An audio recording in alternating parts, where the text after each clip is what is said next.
অমৃত রস উথলি যায় অনন্ত গগনে আনন্দ ধারা বহিছে ভুবনে আনন্দ ধারা বহিছে ভুবনে।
বিশ্বভুবন বলতে কতখানি বোঝায় এবং তার তুলনায় একজন মানুষ যে কত ক্ষুদ্র সে কথা মনে করলে যে মুখ দিয়ে কথা সরে না।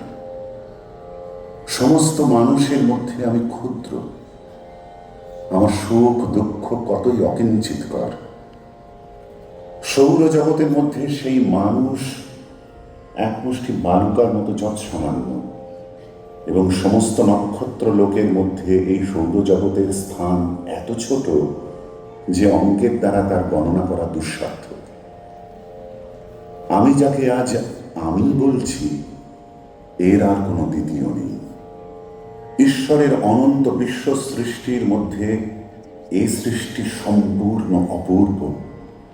এ কেবলমাত্র আমি, একলা আমি, অনুপম অতুলনীয় আমি।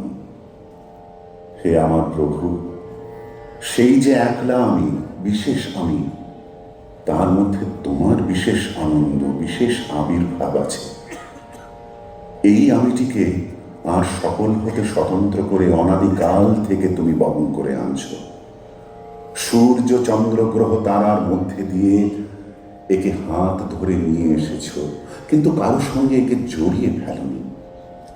কোন নিহারিকার জ্যোতির্ময় বাষ্প নির্ঝর থেকে অণুপরমাণুকে চালন করে কত পুষ্টি, কত পরিবর্তন, কত পরিণতির মধ্যে দিয়ে এই আমিকে আজ এই শরীরে ফুটিয়ে তুলেছ। তোমার সেই অনাদিকালের সঙ্গ আমার এই দেহটির মধ্যে সঞ্চিত হয়ে আছে।